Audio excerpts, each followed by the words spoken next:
More than one person told me that I got to tighten up.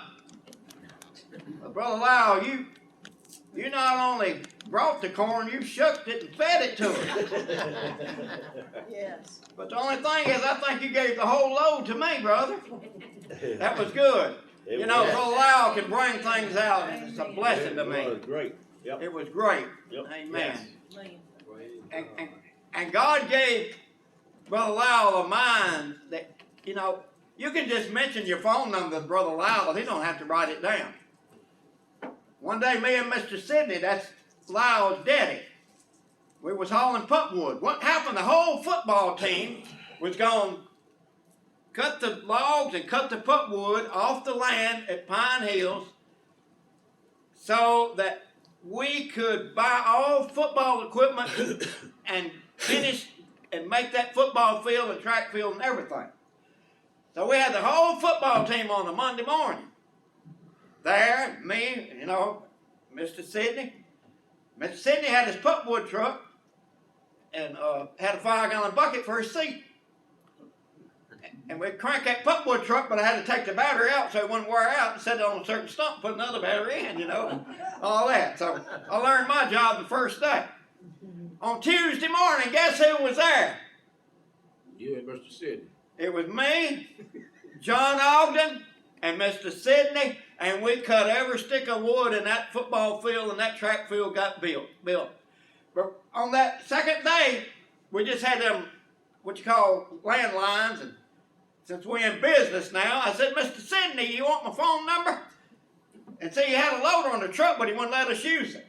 And Mr. Sidney's coming with a great big old log, stick of wood, and gonna throw it on the truck and say, he said, tell it to me. So I told him the phone number, 225-7290. I said, you want me to write it down? He said, I'll never forget it.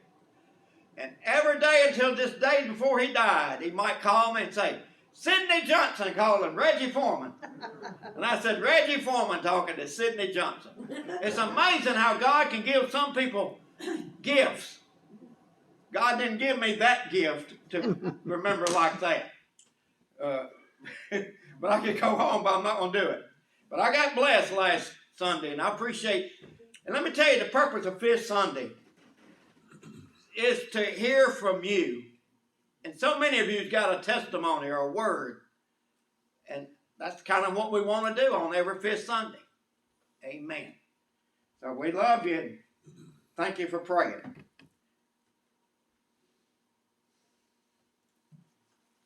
Show and tell. This is my sermon right here.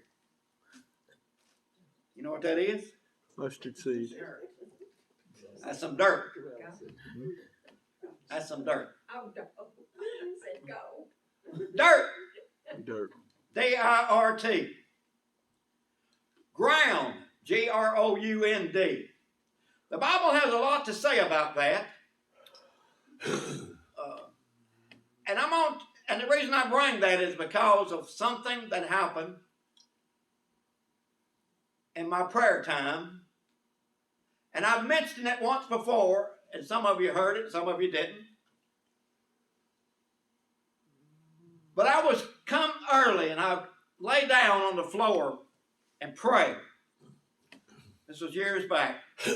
I say, Lord, I'm not saying what I think you want me to see. I'm not doing what you want me to do. It's almost like Romans chapter 7. Lord, what I want to do, I don't do, and what I need to do, I don't do, and what I shouldn't do, I end up doing it. That's what Paul said in Romans chapter 7. I said, Lord, I need your help. I want the church to come, be filled with people. I want people to be saved. I'm not seeing that, Lord. And Lord, if there's anything that I need to know, I need to do right, help me with this. And I would get up and pray every morning, but this morning I was really pouring my heart out. I said, God, what is it? What have I done? With my Bible. Y'all seen my Bible?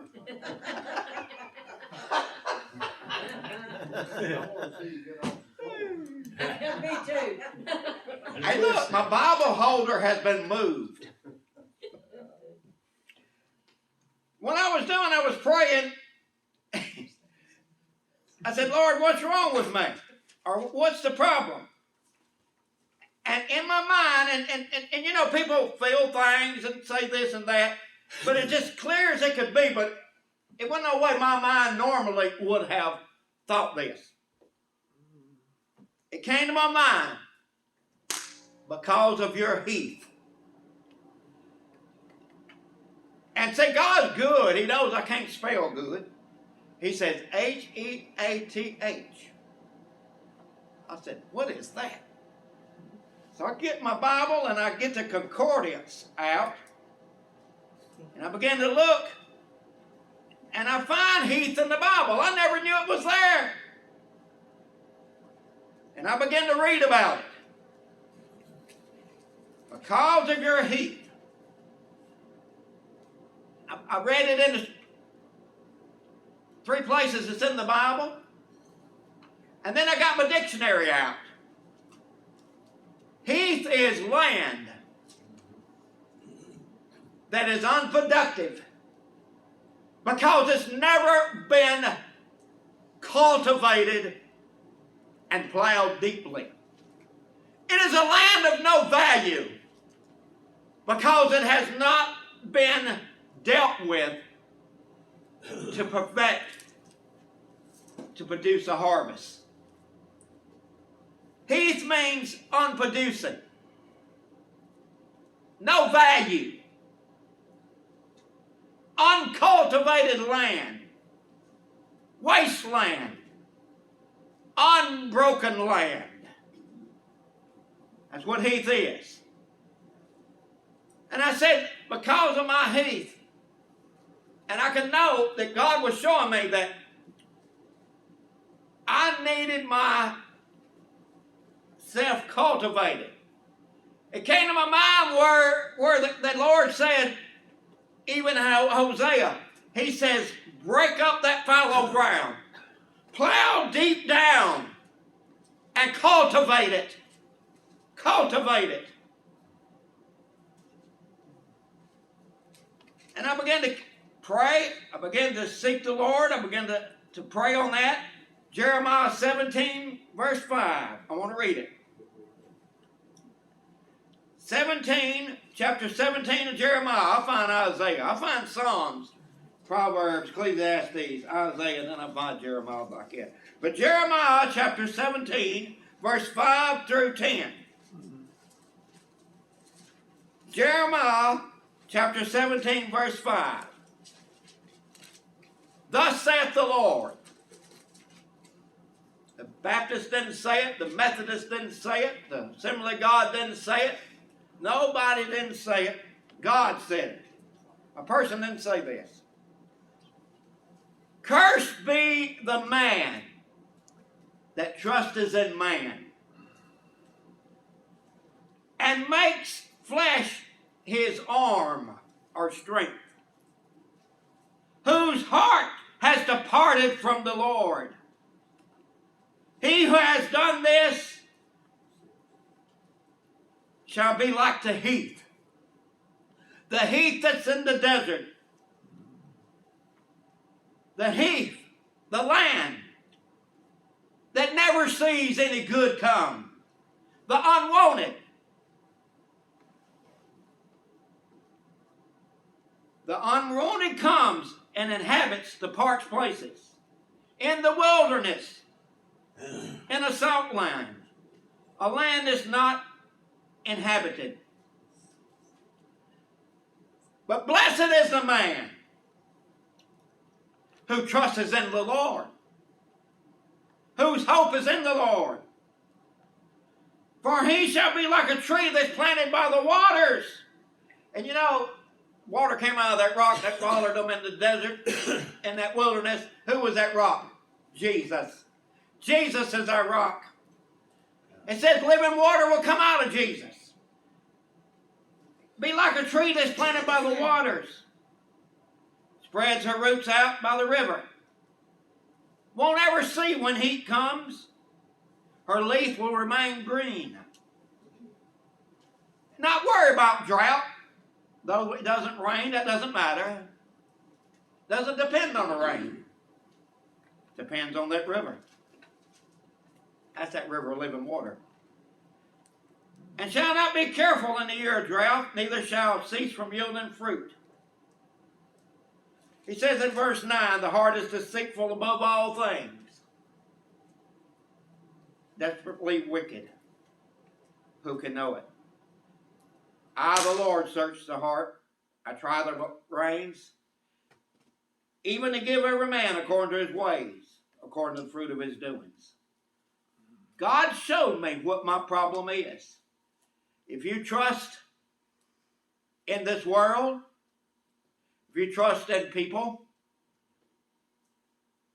if you trust in your country, if you trust in your leaders of your country, you're going to be miserable. They're going to let you down. They're going to fall. And it says you're cursed if you trust. There's a lot of people that lives in the United States of America thinks they're going to heaven because they are an American.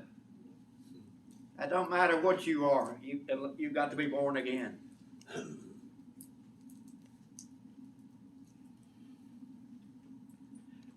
But because of your heat,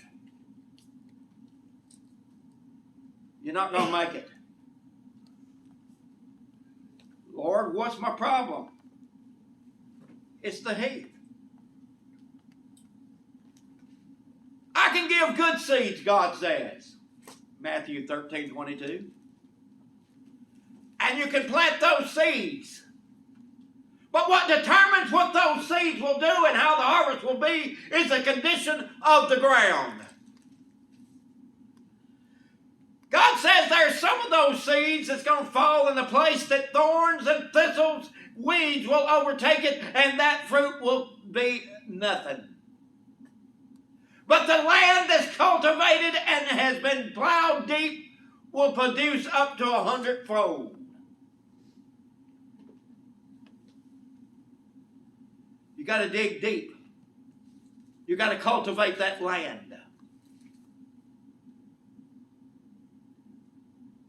I tell y'all the story that happened in 1982. I planted watermelons, about an acre and a half.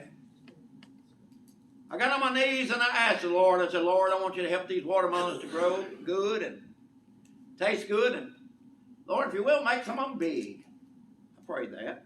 I prayed like a child. I did what I knew how to do. I had a chisel plow, 28 inches deep. I plowed that ground. A disc, I don't care what kind of disc you got, I can measure it. You ain't going about 3 inches deep. There's a pan that's never broken, and you never get through that pan. And let me tell you, if you don't break that pan, those roots will never get that fresh water. Water don't go in the ground and come back up. See, it's better when the water's down and comes up. That's the way God watered everything to start with. That pan's never broken. It's like a layer of glass. And you're not getting the nutrients. The roots can't get it. Won't do it. So I plowed that stuff. I did what I knew how to do. And I read Deuteronomy 28. It says that the land will be blessed if you pray. If you pray over it. And I did that. I don't have a whole lot of faith. I didn't expect it to happen. What happened? But it was amazing how those watermelons got. In fact, a helicopter landed out close by, and two men walked out and said, "We've never seen that." What is that? It's watermelons. My wife was telling me about that. I wasn't there when the people landed the helicopter close by there. Another man told me, he said he flew over one time with an airplane, thought it was a big graveyard, big tombstones. A company got a hold of me. In fact, the way it worked out, some people got to talking about it, and the newspaper person come out there and took some pictures. And put that in the paper about, and the reason they grew so big, I said that I asked God to make them grow,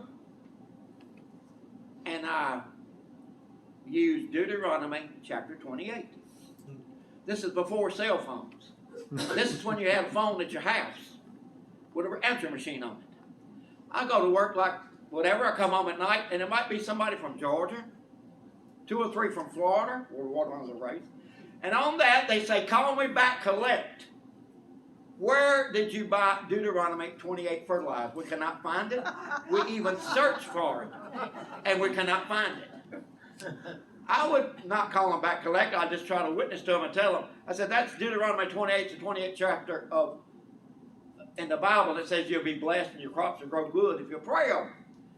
I think I get to witness to somebody, and they just hang up on me, David. I got a lot of calls that way. A seed company says we want those watermelons, and no matter if they're big or little.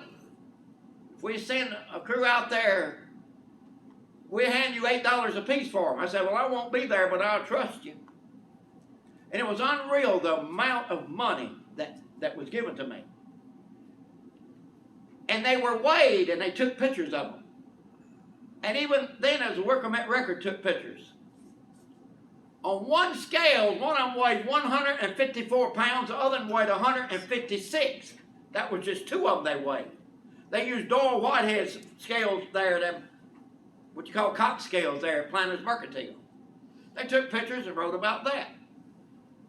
They told me that I need to get an affidavit that the largest watermelon ever been raised was 93 pounds. That's 156 and 154. But you know, I have to work for a living. I ain't got time to fool with no affidavit. But I even looked on that telephone thing, and one came out in 1983 that weighed 104 pounds.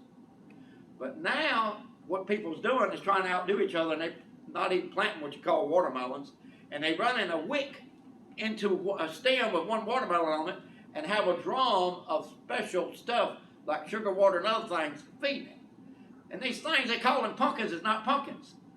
One of them weighed 1,400 pounds, I see the other day. It's a squash. They just feed it to it. But what I'm telling you is that I prayed and I asked God, I broke the ground deep, and I cultivated it. I did what I should have done. But let me tell you what. You got to cultivate. You know why? Because I learned that when I plant a garden, even now, I can have tomato plants this tall, that tall. But I can have weeds, thorns, and thistles 6 foot tall. It's amazing. And I'm going to tell you about that. But we are to break up our ground. Why has it got thorns and thistles? We're going to turn to that in a minute. I told you about plowing it deep. And that made a difference. See, I would run that chisel plow over pasture land. It would be like you fertilized that pasture land. The grass would return so green. And what I do, I would go the width of the tractor. It was just one tooth, 28 inches deep. It make black smoke come out of that 70 horsepower tractor. I want to ask you something. What was Elisha doing the day Elijah found him? Do you know? It says that he was plowing. He was plowing in his field to prepare the ground. How was he plowing? It says he had 12 yoke of oxen, 24 ox hooked on a plow. And on the 12th yoke, he was in the middle of them holding on, helping it pull, and let the plow hang on back there. I studied on that, and the ability that his ox could pull was 72,000 pounds. I tried to find the largest tractor made. There's no tractor made that can pull 72,000 pounds and take off with it. None made. That plow was in the ground, you hear me? 24 oxen pulling 72,000 pounds. Well, I did learn something. I told Kenny, my brother, it made me feel good. The most dependable, the most productive, the most powerful tractor made. It's got the most powerfulest the most powerfulest in every class for 3 classes. In other words, this third tractor is still the most powerful. And it can pull, it's got those rubber tracks, it's Case International. It's got those rubber tracks. It can pull 58,900 pounds, but that's not, you're about 72,000 pounds. That's how much it can pull. But that's the one that's the less horsepower. It's got tracks on it. The bigger one that's got the 8 tires is 620 horsepower, but it can't pull but 52,000 pounds. So Elijah was plowing his ground deep. You got to get that ground plowed, you get it prepared. Or it will be like it says in Matthew, your seeds are not going to do anything. And some of you know the story that Mississippi State, and the different ones from the, the ag commissions, and they all come out there and they're going to show me how to raise real big watermelons. I did exactly what they said. I planted right at 2 acres, even more than I did with 1.5 acres. And the biggest watermelon is not even this big. God showed me something, and I said, you know what? I trusted in the agricultural system, the county agents, and Mississippi State. They tell me what to put in the ground, and guaranteed it will make bigger watermelons. The biggest one, it wasn't even the size of a cucumber. What happened? Genesis chapter 3, verse 17, I want to go to. Amen. The book of Genesis.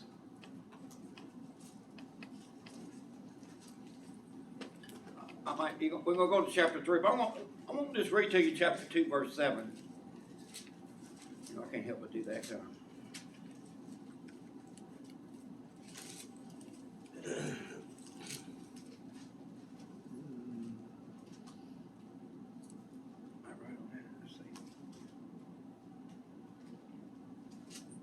It says in 2:7, and if you think you're prideful, I want you to look at this. The Lord God formed man out of what? Dust. And the Hebrew word is really dirt, ground. But God breathed in him the breath of life. He became a living soul. God created man in his own image, it says. And he blew in him his spirit, and man of all the creations. The angels will live forever. A spirit never dies. God put a spirit in you and I. But yet, we're made of dirt, and because of sin, we're going back to dirt. That's our body. We're made of dirt. Well, what was amazing, when I began to study that word real strong, I began to see dirt. But I also saw where it says the dirt that God made Adam out of had red clay in it to give him a red tint, because that way his face had the color of a shade of blood. That's what it said. So Adam's red clay. He was a real true redneck. So if you think you're something, that's what you're made out of right there. And I want to ask you a question. Everything you see in this room, and everything you'll see today, everything you'll see 10 years from today, you know what it's made from? Dirt. Dirt. Iron, made from dirt. Everything, made from dirt. All right, you go home, and let's say you're going to fry a hamburger. You're going to eat dirt. Mm-hmm. That cow was made from dirt. It says it right there in Genesis chapter 2.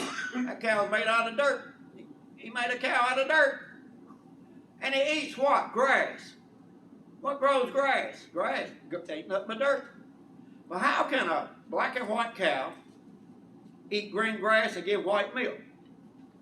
I don't know, but this can do it with God's help. Now, I'll go to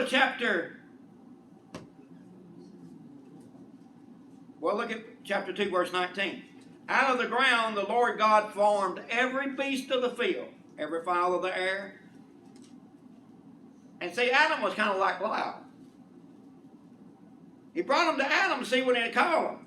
And whatsoever Adam called them, every living creature, that was the name thereof. See, I might not have had no trouble to make a name up. The only thing is, when that thing came back by the second time, a day or two later, I'll be wondering what I done named it. Amen. And there's millions of things he named. That's a mind there, isn't it? All right, now chapter 3, verse 17. Let's look at it. Forgive me for getting excited. Chapter 3, verse 17. Genesis. Keep me straight, Virginia. See, the devil come in there, chapter 3. And Adam wasn't ever supposed to let him on planet Earth. He didn't let him on planet Earth. Now he's going to let him in the garden. And the devil goes up there and begins to talk to Eve. And he says, God said y'all can't eat nothing. You know how the devil will lie and twist things around. He said, yeah, we need everything. But we're not supposed to eat that tree of knowledge of good and evil. You know what that tells me was? Evil was before Adam and Eve was created. Sure does. And the devil says, what it is, God's holding back on you. If you eat of that tree, you'll be smart. You'll be as good as God. So that's the same thing the devil said when he was Lucifer. And when him and the third of the angels had to be booted. God didn't escort them out, he kicked them out. It says in Revelation, it was like a streak of lightning going across the sky when he kicked them rascals. Come flying out of there.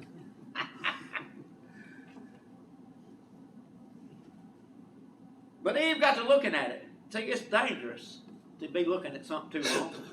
Job said that. Job said, Lord, I need to make a covenant with my eyes because I get to looking at something directly I want it. We've got to watch that, don't we? She got to looking at it. And she got to thinking about how good that would taste. It looked good.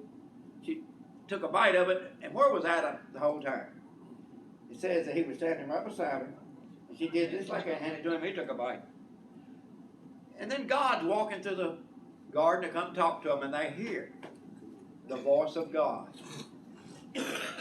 telling them how much he loves them. He knew what happened. But they hid themselves. God says, Adam, where are you? And I want to ask you a question today. And you ask yourself this. Put your name there. Reggie, where are you? Where are we today? Where are you? Where are you? Adam said, I was afraid. We found out we were naked. God knew what done happened. Who told you he was naked? But God goes on, and I want you to look at verse 17. I'm not going to get it all, but we're going to look at this. And God spoke to Adam in verse 17 of Genesis 3. Because thou hast hearkened to the voice of your wife. Okay, your man's got an excuse now. You might not need to. I don't need to mess with that, do I? Because you have hearkened unto the voice of your wife. See, she misled him. But God created women to keep her straight. It says that. But this time she doesn't listen to the devil, and Adam let her. Because you hearkened to your wife, and you eaten of the tree, which I commanded thee, saying thou shalt not eat it. Millions of other trees, beautiful fruit. But that devil made that one look good to Eve and to Adam. Look what he says. I told you not to eat of it. I commanded thou shalt not eat of it. And because you ate it, look what it says there in verse 17. Cursed is what? The ground. What have I got right here? Ground. Cursed is the ground for your sake, for your mistake.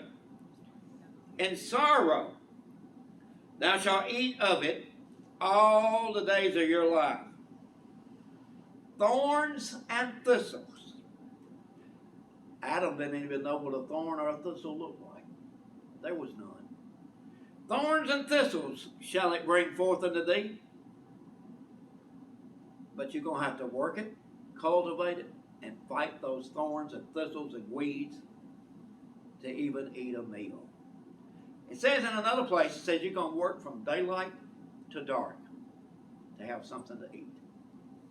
This ground's cursed. And it's going to bear thorns and thistles better than anything else. Now, what I'm saying is everything in the Bible has a spiritual meaning. What am I made of? This right here. And I am to produce the fruit of the Spirit, not the fruit of the wicked flesh. There is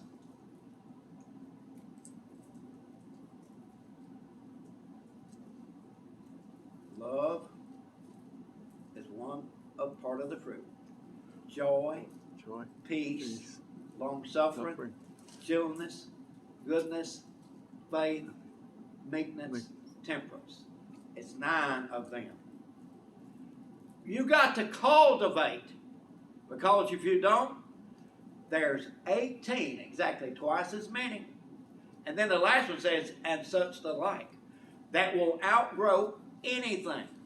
Those thorns and thistles will take and begin to grow.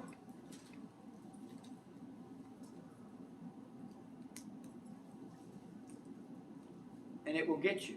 I want to turn to Hebrews chapter 12, if you don't mind, verse 1 through 17. The book of Hebrews. It's in the New Testament. The book of Hebrews, chapter 12. That's right after the faith chapter, isn't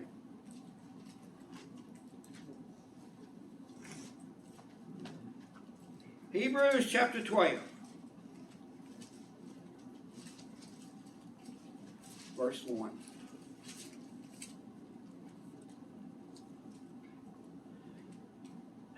Is this really one part I want, but it's also good. Hebrews 12:1 says, after it lists the faith chapter and the people who was in faith, therefore seeing we are compassed about with so great a cloud of witnesses. Let me tell you, all those people in chapter 11 with that faith and their faith in pleasing God, and they cultivated the ground and they had good fruit, they are an example to us. Let us lay aside every weight and sin which so easily besets us. Let us run with patience the race that is set before us. Looking unto Jesus. Looking to where? Jesus. I'm not supposed to look to no flesh. I'm not to look to you and you're not to look to me, because I will let you down. But Jesus won't. Looking at Jesus, the author and finisher of our faith, who for the joy that was set before him, he endured the cross, despising the shame. He's now set down at the right hand of the throne of God. For consider him that endured such contradiction of sinners against himself, lest ye be wearied and faint in your minds. It says consider it. You have not resisted unto blood, striving against sin. And you have forgotten the exhortation which speaketh unto you as unto children. It says, my son, despise not the chastening of the Lord, nor faint when thou art rebuked.